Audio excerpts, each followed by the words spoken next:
just the sheer scale, the magnitude of it.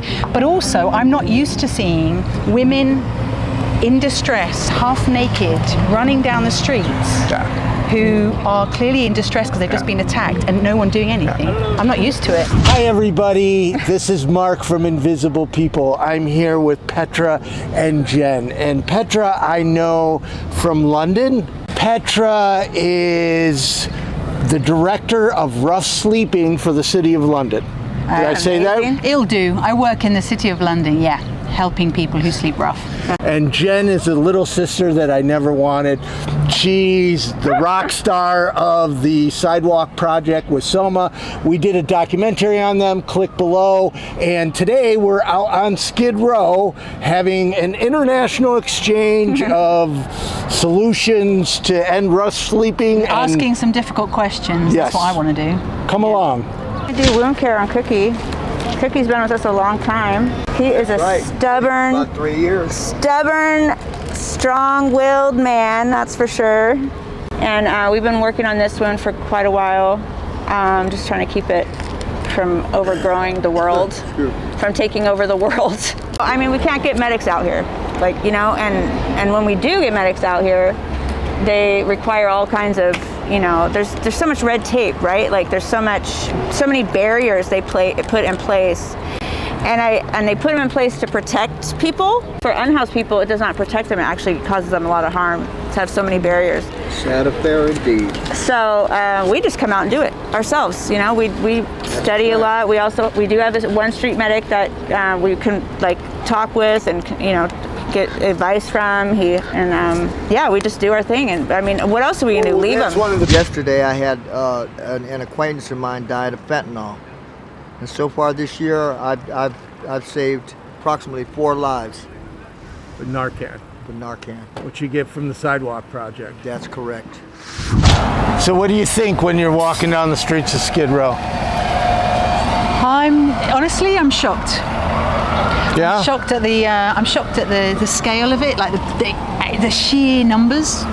I'm shocked that I can't even walk on the sidewalk here. Yeah. I'm shocked at the condition that people are in terms of their physical health, their mental health, their substance misuse. And I'm shocked at how vulnerable people are.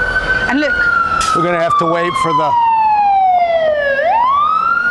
when I'm at work and I'm in London, when we have 3 or 4 tents, we consider that a hotspot. I mean, and just coming down here, I've just seen 1, 2, 3, 20 tents in just a tiny corner. That's just one tiny corner. And you said Skid Row was how big? It's 50 square blocks, 50 but it's square blocks. most of it's intentional design is they put all the services here. Yeah. So there's a couple of blocks that have a higher concentration of people Charities. in various states of homelessness. Yeah. I work with, in this context, unsheltered people on the streets of London, and on any given night, let's take into consideration that it's an undercount, but it's a snapshot. Maybe we're talking about in the whole of London 2,000, something like that, approximately. But here in just Skid Row, we're talking thousands and thousands, right? Yeah. So that's why I'm shocked. Yeah. I'm shocked, and I'm shocked at. Well, what's shocking to me, I mean, all of it is shocking, is that it's projected that homelessness is going to increase in Los Angeles 49% in the next 4 years. I read about that, And what does that mean? What does that mean in terms of these people that are already here? Exactly. Yeah. Exactly. And they're just getting sicker and sicker. Exactly. When I was out the other day, we went to a corner where there was just a bottle with a flower in because he had just died the night before, and the overdose rate is just phenomenal. Right. So what does it really mean? I mean, how will these people? Well, again, an undercount is 5 people a day are dying here. Yeah, right. Again, that's Someone's mom, so many, someone's father. so many deaths are unreported. So one of the big differences, there's 2 big differences I see on rough sleeping, and I mean the homelessness sucks across the board. But in the UK, your healthcare system, you have a better safety net. Yeah, the safety net's which there, yeah. we are stuck on stupid. Everybody should have healthcare, and we don't. Yeah. And the other is you focus not just on chronic homelessness like Cookie, who's been out here far too long.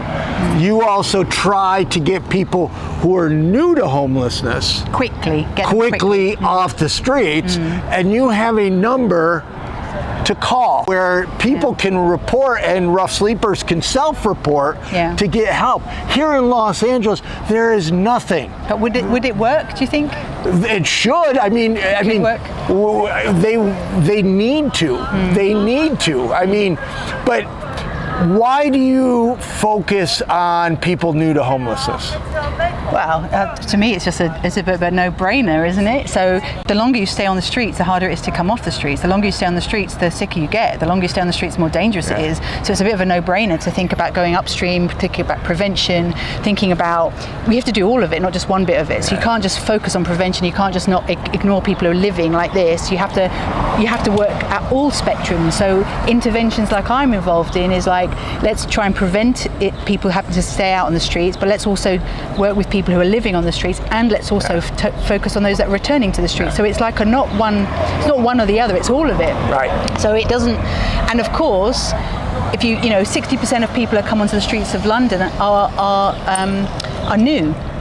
So that's a large proportion, and if we don't focus on that group, then they'll just become those that are living, and it will end up like it is in LA, and that's not good for anyone.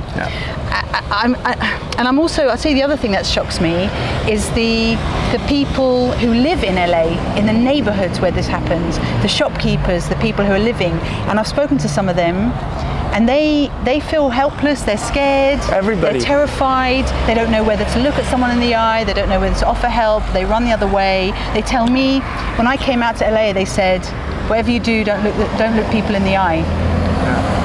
Well, if I don't look people in the eye, they're not going to feel human. That's just, I mean, on every level it's wrong. On every level it's wrong. Oh my gosh. So it's just so, it's. I don't think I'm easily shocked. And this is shocking. I'm really shocked. Yeah. I remember driving you through Skid Row the first night, and your jaw dropped. Yeah. Just the sheer scale, the magnitude of it. But also, I'm not used to seeing women in distress, half naked, running down the streets, who are clearly in distress because they've just been attacked, and no one doing anything. I'm not used to it. It's at crisis level. Yeah, right. It's beyond crisis level. If we don't solve homelessness now, start reducing numbers in a significant way, we might reach the point of no return, and it's unthinkable what happens after. This is unthinkable. We're already there, right? And politicians are stuck on stupid. Yeah, and we're talking about human beings. Right. Someone's mum, dad, brother, sister, friend, and they're just like, they're in crisis. Everyone I've met is in crisis. Everyone I've met is sick in some way. And there's no support for them. No, there's none.